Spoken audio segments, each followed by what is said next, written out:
Bonjour à tous, bienvenue sur le chantier de l'EPCL. Enfin, je dis chantier, tout est presque terminé. Pour ce dernier épisode, on a un programme très chargé puisqu'on va visiter la cafétéria, la piscine et la salle de gym. Venez. Top! Avant la visite, petit récap du projet. En 1971, le complexe scolaire et sportif est inauguré et comme souvent à l'époque, l'isolation n'était pas vraiment au rendez-vous. À peine 4 cm d'isolation dans les façades. En 2014, de grands travaux débutent pour ramener le bâtiment dans des normes énergétiques plus convenables parce que franchement à l'époque, c'était pas terrible. Le chantier consiste à retravailler totalement l'isolation des façades et aussi à stabiliser le centre scolaire qui s'enfonçait dans le sol. Sur le toit, des panneaux solaires ont aussi été installés pour produire du courant électrique. Et enfin, les façades ont été transformées en œuvre d'art par l'artiste Rudy de Solière.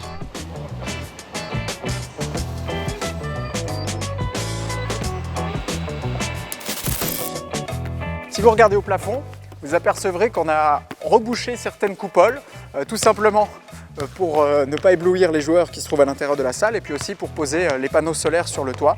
Pour ce qui concerne la façade, là aussi, comme ailleurs, elle a été posée un petit peu plus vers l'extérieur pour gagner quelques dizaines de centimètres et puis on a gardé les parois intérieures pour avoir un mur lisse et ne pas se faire mal en faisant du sport.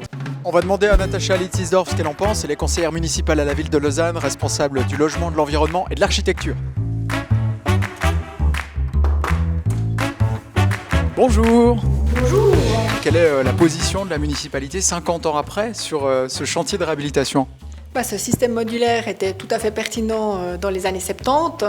On n'est pas encore avec tous les enjeux climatiques qu'on a aujourd'hui, mais aujourd'hui on est plutôt tourné vers l'avenir. Et cette rénovation, elle s'inscrit justement dans une vision un tout petit peu plus globale, un petit peu plus systémique. Et puis c'est ça qui nous fait plaisir de bien mettre à l'équilibre tradition et modernité dans une rénovation telle que celle-ci. On va rencontrer maintenant Nicole Christ, elle est chef du service d'architecture. On va avoir son retour sur ce projet. Bonjour. Comment est-ce que le service d'architecture de la ville a perçu ces réhabilitations ? C'est un magnifique projet. Une réponse cohérente, intelligente et aussi esthétique. Il fallait savoir que quand même c'est un projet qui devait répondre à 3 objectifs importants pour les maîtres d'ouvrage, parce qu'elle cantonne la ville. Il fallait une image architecturale élégante, parce que ça répondait aussi à l'assainissement d'un bâtiment qui est recensé au patrimoine. Il fallait aussi que ce soit une réponse à un bilan énergétique ambitieux. Et puis, troisièmement, la mise en œuvre qui était aussi importante puisque le bâtiment devait rester en fonction. On a obtenu avec le projet des architectes Chiché vraiment une réponse globale à ces 3 critères principaux. Voilà, on se trouve dans la cafétéria qui est un petit peu plus spacieuse qu'avant. On a gagné en volume puisqu'on a déplacé la façade qui se trouvait là avant. Et maintenant, elle se trouve ici. Coucou. Donc non seulement on a plus de place, plus de lumière, et puis ces piliers qui se trouvaient avant à l'extérieur du bâtiment sont maintenant à l'intérieur. Donc on bénéficie de leur vue et puis en plus de ça, ils sont préservés des intempéries, du chaud, du froid et de la pluie. Pour la piscine, même schéma que pour la cafétéria, on a déplacé la façade de l'intérieur vers l'extérieur de quelques dizaines de centimètres tout simplement. Enfin je dis tout simplement, on a eu quelques contraintes techniques supplémentaires, à savoir les grilles d'aération. Les conduits ont été rebouchés ici, déviés, et puis la création de ces caissons dans lesquels l'air passe. Et du coup on a une déviation du système d'aération. On a une meilleure luminosité et plus de place dans la piscine. Bon venez, on va voir Yves Gollet, responsable de la construction durable pour le canton de Vaud. Quel bilan vous tirez de cette réhabilitation dans le cadre de votre mission ?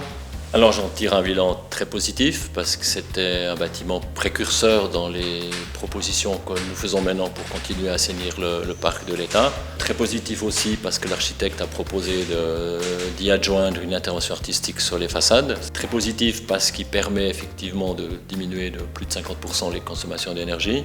On se rend compte qu'effectivement ce n'est pas que la question du bâtiment, de l'habitat qui est important, mais c'est en fait 3 autres usages sur lesquels nous consommons beaucoup d'énergie. Et c'est comment se déplacer, c'est comment se nourrir et comment consommer. Avant les travaux de réhabilitation, les 2 bâtiments produisaient près de 195 tonnes de CO2 par an. Après les travaux, seulement 65 tonnes, soit une économie de 67%. Et sur le toit, on a installé une centrale solaire composée de 400 panneaux photovoltaïques qui peuvent produire jusqu'à 18 MWh par mois en été quand il n'y a pas de nuages.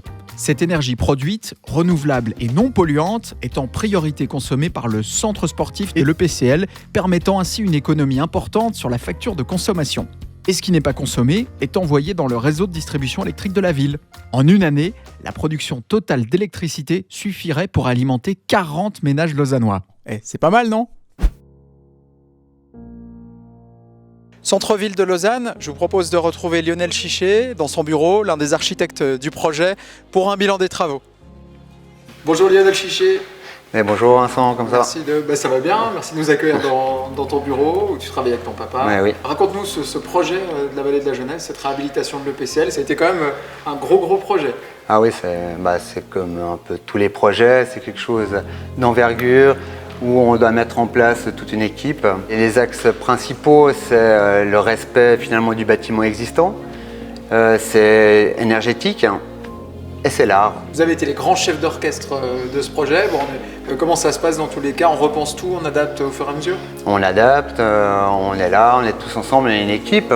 On se parle, on s'écoute. On a étroite collaboration avec la ville de Lausanne, avec le canton de Vaud et les différentes entreprises pour arriver à un but final qui correspond à notre demande. Rendez-vous maintenant avec le conseiller d'État Pascal Broulis. Il est le chef du département des finances et c'est lui qui a supervisé le financement du projet. Alors le conseiller d'État va pouvoir s'appuyer sur ce projet parce que d'abord c'est une réussite. Les délais, les budgets, ce qu'on souhaitait atteindre, on l'a atteint. Ça, c'est un point qui est important. Et puis pour la suite, c'est travailler avec ce qui existe pour se projeter. Donc on peut utiliser la culture du bâti et puis le transformer et l'adapter aux enjeux climatiques. Toute la stratégie qui est menée, c'est d'être efficace, efficient, qu'on se rapproche d'une façon de consommer la plus rationnelle possible, que l'empreinte sur cette terre soit la plus faible possible. Gros travail, belle entreprise. Il a fallu respecter de nombreux critères économiques, culturels, architecturaux et surtout climatiques, puisqu'avec ces modifications, on a un rendement énergétique bien meilleur sur ce bâtiment et le résultat est très beau en plus visuellement. On se retrouve tout bientôt pour de nouvelles aventures. Ciao!